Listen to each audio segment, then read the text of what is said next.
आप देख रहे हैं मगध दर्शन टीवी और आज के इस श्रृंखला में हम एक ऐसे अजीम शख्स के पास हैं जो किसी पर्चे के मोहताज नहीं है। मसौढ़ी बीजेपी नगर अध्यक्ष रह चुके हैं और इतना ही नहीं, केसरवानी समाज के अग्रणी नेता हैं और अपने समाज सेवा का जौहर दूर दूर तक फैलाए हुए हैं।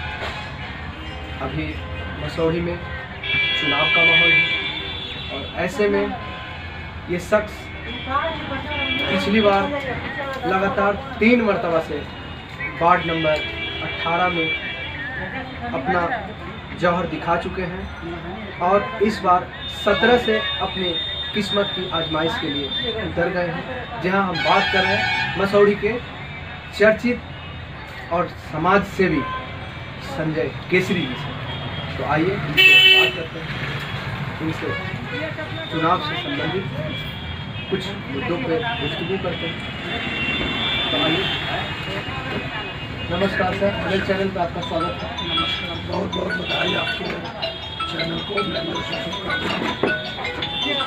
तो इस बार जो चुनाव है, इस चुनाव से मुतल्लिक आप क्या योजना लेके आ रहे हैं?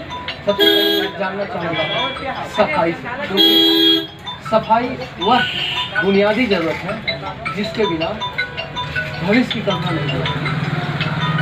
नगर निकाय का मूल काम अगर वो है तो नगर को साफ सुथरा रखना, और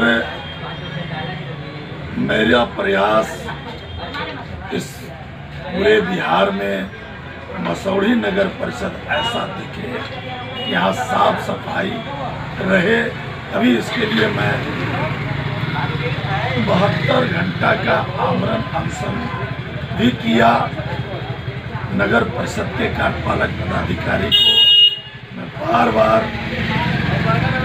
पत्राचार करते रहा कि नगर में सफाई की व्यवस्था बहुत खराब है, मगर ये उस पर नहीं माने। तो मैं आमरण अनशन पर बैठा। मेरे आमरण अनशन पर बैठने पर यह शहर में थोड़ा साफ सफाई पर ध्यान दिया गया है इनके तरफ से, और थोड़ी और कमियां हैं। किसी नाले की सफाई नहीं हुई है, इसके कारण मसौढ़ी में डेंगू का प्रकोप है। जी। और जब मैं अनशन पर था तो नगर कार्यपालक पदाधिकारी प्रतिदिन फॉगिंग करवाते थे। जब मैं अनशन से उठ गया, हमारे माननीय सांसद एवं पूर्व सांसद अरुण बाबू दोनों के पहल से मैं कहा, उन्होंने कि तुम अनशन तोड़ दो, इसकी लड़ाई हम लड़ेंगे। चलिए, वे मेरे दोनों गार्जियन हैं, उनकी बात को मैंने रखा और अपना अनशन तोड़ा हूँ। अगर सफाई पर पुरजोर ध्यान नहीं रहा तो मैं फिर अपनी लड़ाई जारी रखूँगा। दूसरा सर, अगर आप चुनाव जीतते हैं तो नल जल योजना, आज के परिवेश में सरकार ने कई योजना लागू किया और कई योजना कैंसिल किया। उसमें से जो नल जल योजना है उसमें देखी जाए तो इसका समुचित उपयोग ना हो करके दुरुपयोग हो रहा है। तो इस पर आप क्या मतलब एक्शन लेंगे? सरकार की यह योजना गरीब लोगों के लिए बहुत अच्छी थी, मगर सरकार सिर्फ नाम कमाने के लिए हमारे बिहार के मुख्यमंत्री जी ने इस योजना को लाया। काम हुआ, हर घर तक नल जल पहुंचा, मगर इसकी बर्बादी को रोकने का उन्होंने कोई उपाय नहीं किया। इसका देख रेख उनके द्वारा, उनके कर्मचारियों द्वारा नहीं किया जा रहा है। व्यर्थ में एक तरफ सरकार का बड़ा मिशन है कि जल को बर्बाद न किया जाए, मगर जितना जगह जल नल को देखेंगे पानी बेतहाशा बर्बाद हो रहा है, उसका कोई उपयोग नहीं हो रहा है। इस पर ध्यान देने की जरूरत है सरकार जी। फिर अगले हमारा जो क्वेश्चन है सर वो ये है कि मसौढ़ी न सिर्फ आज बल्कि मुगल काल में और यूँ कहें कि वैदिक काल से ही अपने चरमोत्कर्ष पे रहा है। इतिहास का गिना हुआ, चुना हुआ और बहुत ही चर्चित जगह है। परंतु जाम की समस्या जो है अपने मसौढ़ी में बहुत तायत मात्रा में और बहुत बड़े लेवल पे देखा जाता है। अगर एक ट्रक घुस जाए ये गुमटी के पास तो न जाने कितने स्टूडेंट, कितने छात्र, कितने लोग परेशान होंगे। तो इसके लिए ये जिम्मेदारी आपकी होगी कि अगर आप जीतते हैं तो इस पर आप क्या सोचें? मैं पहले भी इसके लिए पहल किया हूँ जी, और हमारे नगर के बहुत सारे लोगों ने हमारे सांसद को कहा कि साहब जाम है, जाम है, जाम है। जी, सांसद महोदय ने रेल ओवर ब्रिज का प्रस्ताव अपने लोकसभा में लाकर उसको पारित कराकर सर जमी पर ले आए। काम भी लगा। इसका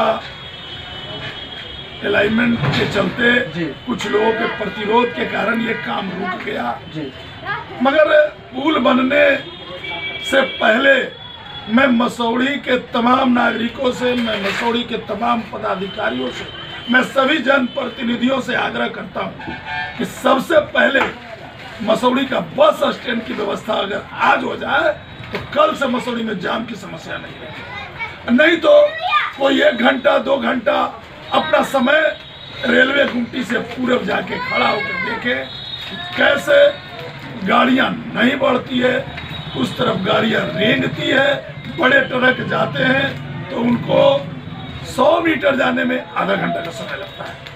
अभी ठीक है पुल बनेगा, मगर तत्काल जो बच्चे स्कूल जाने से वंचित हो जाते हैं, जो इलाज कराने के लिए जा रहे हैं, आपका एम्बुलेंस का हॉर्न बजते रहता है, सायरन बजते रहता है, मगर उसमें परेशानी तो झेलना पड़ता है पेशेंट को। उसके लिए तत्काल मसौढ़ी में बस स्टैंड का निर्माण कराया जाए। बस स्टैंड को रोड पर से हटाकर कहीं और जगह शिफ्ट किया जाए।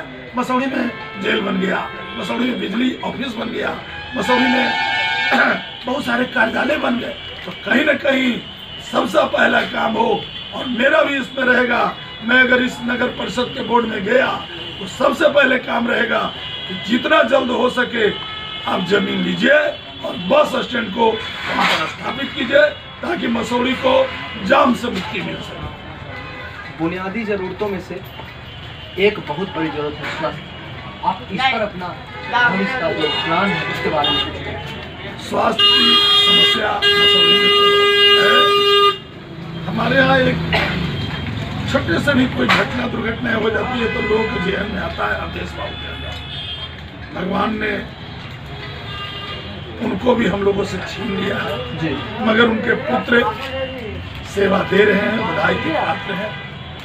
बहुत बड़ी अस्पताल है मसौढ़ी में, अनुमंडल अस्पताल 125 के लगभग कर्मचारियों की प्रतिनियुक्ति वहाँ है जी, मगर अगर माथा भी फूट जाएगा किसी को तो अनुमंडल अस्पताल इलाज कराने में सक्षम नहीं है, उसको तुरंत रेफर किया जाता है कि आप पटना जाइए। इसलिए मैं इस विषय को भी अपने जेहन में रखे हुए हूँ और इसके लिए भी पहले तो मैं सभी पदाधिकारी से, अगर मैं बोर्ड में जाता हूँ तो नगर के जो मुख्य पार्षद होंगे, उप मुख्य पार्षद होंगे, सभी को मिलकर इस समस्या का निदान ढूंढने का प्रयास करेंगे और नहीं तो इसके लिए भी मैं आंदोलन करूँगा।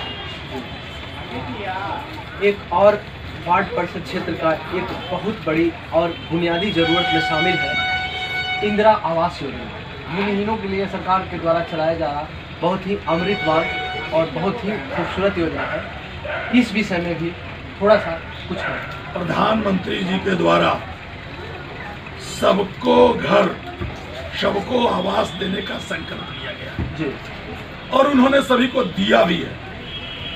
मगर ये जो पदाधिकारी होते हैं, आज नगर परिषद में बहुत सारे वैसे लाभुक हैं कि जिन्हें कार्यादेश नगर परिषद के द्वारा दे दिया गया है मगर उनको बनाने के लिए पैसा नहीं दिया जा रहा। अब मसौढ़ी में बहुत सारे जगहों पे रसीद नहीं कटता। आखिर वो गरीब भूमिहीन को किसी तरह जमीन है और उस पर वो मकान बनाने के बाद आपसे पैसा मांग रहा है, ये नहीं दे रहे हैं यहाँ के कार्यपालक पदाधिकारी या बिहार सरकार के पदाधिकारी इसके लिए दोषी है।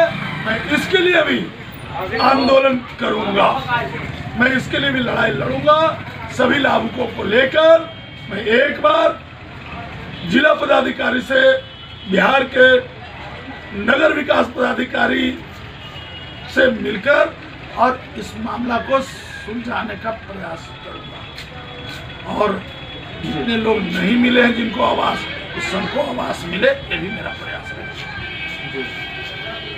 तो अभी आपने मसौढ़ी के चर्चित और बहुत ही कद्दावर समाज सेवी संजय केसरी जी का साक्षात्कार देख रहे थे। हम उम्मीद करते हैं और अपने चैनल की तरफ से उन्हें बधाई देते हैं कि आप जीते और जिन बातों का आपने जिक्र किया उन बातों को जमीन पर उतारें। हमारी तरफ से आपको शुभकामनाएं। और जितने भी मेरे श्रोता इस वीडियो को देख रहे हैं, अगर आपको हमारी वीडियो अच्छा लगे कमेंट करें, शेयर करें और लोगों तक फैलाएं। शुक्रिया, धन्यवाद।